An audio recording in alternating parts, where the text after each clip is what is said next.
4 দশকের ফেরি নির্ভরতার অবসান ঘটাতে কর্ণফুলী নদীর ওপর নির্মিত হচ্ছে দেশের প্রথম 4 লেনের কেবল স্টেইড সেতু।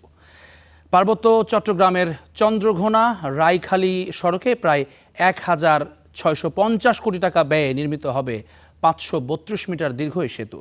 প্রকল্প বাস্তবায়নের পর রাঙ্গামাটি, চট্টগ্রাম ও বান্দরবনের লাখো মানুষের দীর্ঘদিনের যাতায়াত ভোগান্তি দূর হবে।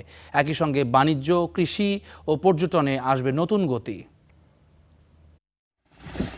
কর্ণফুলী নদীর চন্দ্রঘোনা রাখাইলী ফেরিঘাট 4 দশকেরও বেশি সময় ধরে এটি শুধু একটি নৌপথ নয়, রাঙামাটি, বান্দরবান ও চট্টগ্রামের লাখো মানুষের নিত্যদিনের ভোগান্তির প্রতীক। 1984 সালে চালু হওয়া এই ফেরিঘাটে প্রতিদিন দীর্ঘ যানজট, ঘণ্টার পর ঘণ্টা অপেক্ষা আর অনিশ্চয়তার মধ্য দিয়ে নদী পার হতে হয় এখানকার বাসিন্দাদের।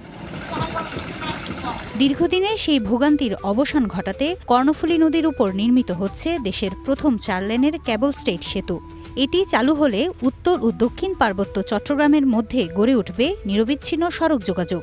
একই সঙ্গে বাণিজ্য, কৃষি, পর্যটন ও আঞ্চলিক অর্থনীতিতে আসবে নতুন গতি।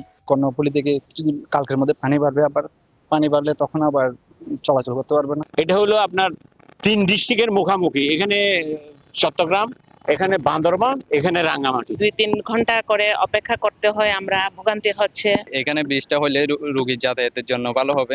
নদীর নাব্য ঠিক রেখেই নির্মাণ করা হবে আধুনিক ও সুউচ্চ এই কেবল স্টেইড সেতু। সবকিছু ঠিক থাকলে আগামী 5 বছরের মধ্যেই যান চলাচলের জন্য খুলে দেওয়া হবে সেতুটি।